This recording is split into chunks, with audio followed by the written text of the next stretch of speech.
Hello all, welcome back to my YouTube channel all about VLSI. ఈ particular వీడియోలో మనం ఈనం data types గురించి చూద్దాం. నా అసలు ఈనం డేటా టైప్ అంటే ఏంటి? సో బేసికల్గా ఈ ఈనం డేటా టైప్ అంటే list of named values. So దానికన్నా ముందు ఫస్ట్ మనం సింటాక్స్ చూద్దాం ఈనం డేటా టైప్ది. Syntax of enum data type వచ్చేసి సింపుల్గా enum followed by variable name, okay, or enum followed by the list of values. Let's say s0, s1, s2, s3 and followed by let's say state. Now ఈ particular స్టేట్కి మనం only ఈ వాల్యూస్ని assign చేయగలుగుతాం. Let's say suppose state is equal to s0, compiler దీన్ని accept చేస్తుంది. But if you right state is equal to s4, compiler దీన్ని అసలు యాక్సెప్ట్ చేయదు. ఈ పర్టికులర్ అసైన్మెంట్ని కంపైలర్ అసలు యాక్సెప్టే చేయదు. Okay, so that is nothing but my enum data type. మనం ఏదైనా ఒక వేరియబుల్ ఈనం వేరియబుల్ లాగా డిక్లేర్ చేసుకుంటే ఓన్లీ ఆ పర్టికులర్ లిస్ట్లో ఉన్న వాల్యూస్ని నేను ఆ వేరియబుల్కి అసైన్ చేయగలుగుతాను. Other than that values I cannot assign to that particular variable. ఇది నా ఈనం డేటా టైప్. నా బేసికల్గా ఈ ఈనం డేటా టైప్ వచ్చేసి లిస్ట్ ఆఫ్ నేమ్డ్ వాల్యూస్. నా మరి చాలామందికి డౌట్ వస్తుంటుంది, మళ్ళీ దీనికి పారామీటర్కి ఏంటి డిఫరెన్స్ అని. Let's say if I'm going to declare a parameter s0 is equal to 2 tick binary 0 0. నా దీని మీనింగ్ ఏంటి అంటే s0 ఈ 0 0 బదులు ఆల్టర్నేట్ నేమ్ ఏం రాస్తున్నాను నేను s0, అండ్ నేను ఒక వేరియబుల్ డిక్లేర్ చేసుకుంటా స్టేట్ అని. స్టేట్ ఈజ్ ఈక్వల్ టు నేను s0 అని అసైన్ చేసుకోవచ్చు, లేదా state is equal to s1 అని అసైన్ చేసుకోవచ్చు. I can assign any values to the state. ఇక్కడ అసలు కండిషనే లేదు. Okay, but whereas in the case of your enum data type మీరు ఏదైనా ఒక వేరియబుల్ని ఈనం డేటా టైప్ లాగా డిక్లేర్ చేసుకుంటే ఓన్లీ ఆ లిస్ట్లో ఇచ్చిన వాల్యూస్నే మీరు ఆ పర్టికులర్ వేరియబుల్కి అసైన్ చేసుకోగలుగుతారు అంతే.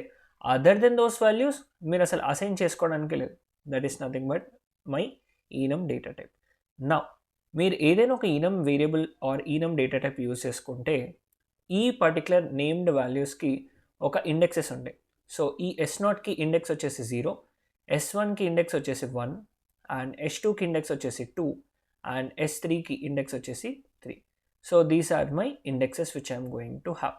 ఓకే, నా లెట్స్ సే ఇప్పుడు నేను ఇలా రాస్తున్నాను ఈనం s0, s1, s2 is equal to 5, s3 and followed by state. ఇప్పుడు ఏమవుతుంది, ఇప్పుడు s0 ఇండెక్స్ వచ్చేసి 0, s1 యొక్క ఇండెక్స్ వచ్చేసి 1, s2 ఇండెక్స్ వచ్చేసి 5 అండ్ s3 ఇండెక్స్ వచ్చేసి 6. సో ఇలా నా ఈనం డేటా టైప్ అనేది వర్క్ అవుతుంది. ఓకే, నా ఒక సింపుల్ FSM ఎగ్జాంపుల్ తీసుకుందాం, టెస్ట్. అండ్ ఇక్కడ నేను ఒక ఈనం వేరియబుల్ డిక్లేర్ చేసుకుంటా. ఈనం s0, s1, s2 are my variables and the variable name is ps. These are my named values and ps is my variable name. Okay, and ps comma ns అని రాసుకుంటాం. Okay, and ఇక్కడ ఏం చేస్తున్నాను నేను సింపుల్గా, so before that with in an initial begin మనం కొన్ని built in function చూద్దాం ఫస్ట్ ఈనం డేటా టైప్లో. నెక్స్ట్ ఆ ఎగ్జాంపుల్ చూద్దాం. So with in an initial బిగినింగ్లో నేను ఏం చేస్తున్నానంటే ps is equal to s0 అని అసైన్ చేసుకొని దీన్ని డిస్ప్లే చేస్తాను. Dollar display the value of ps is percentage s comma ps అని రాస్తాను. లెట్స్ సి అసలు ఏం వాల్యూ వస్తుందో చూద్దాం. And sorry percentage d. Okay, అసలు ఏం వాల్యూ వస్తుందో చూద్దాం. Let me run this. Before that tool select చేసుకోవాలి అండ్ రన్ దిస్.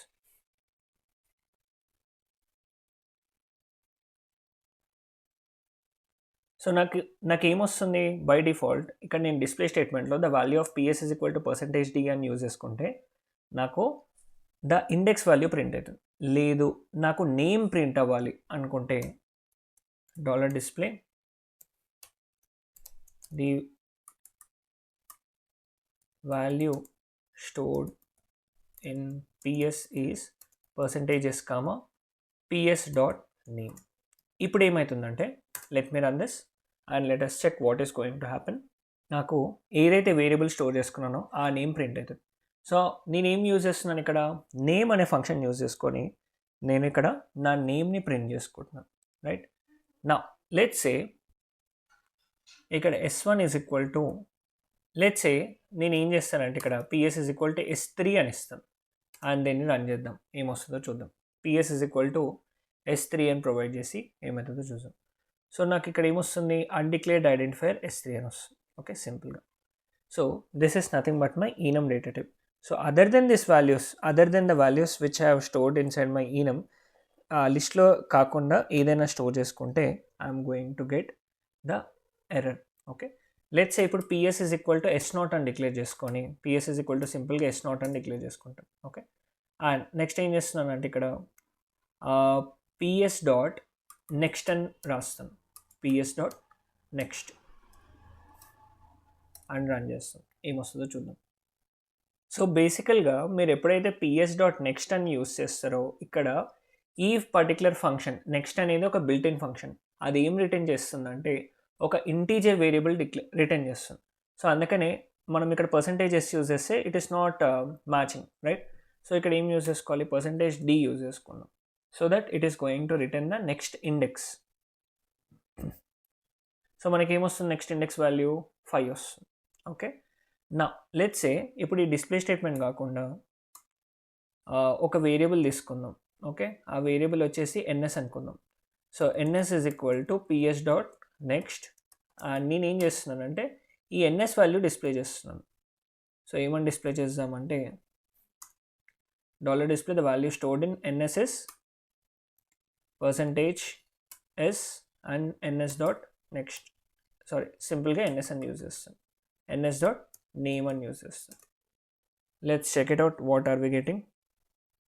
సో మనకి ఏమొస్తుంది, S1 అని ప్రింట్ అవుతుంది. ఓకే, సో బేసికల్గా ఈ నెక్స్ట్ అనే ఫంక్షన్ మనకి నెక్స్ట్ వాల్యూ ఏదైతే ఉంటుందో ఆ ఇండెక్స్ని మనకు డైరెక్ట్గా రిటర్న్ చేస్తుంది. మీకు ఒకవేళ నేమ్ కావాలంటే మీరు ఏం యూజ్ చేసుకోవాలి, ఇక్కడ ఫస్ట్ దాన్ని ఒక వేరియబుల్ స్టోర్ చేసుకొని దాన్ని ఆ నేమ్ని మనం ప్రింట్ చేసుకుంటాం. So that is about our enum data type.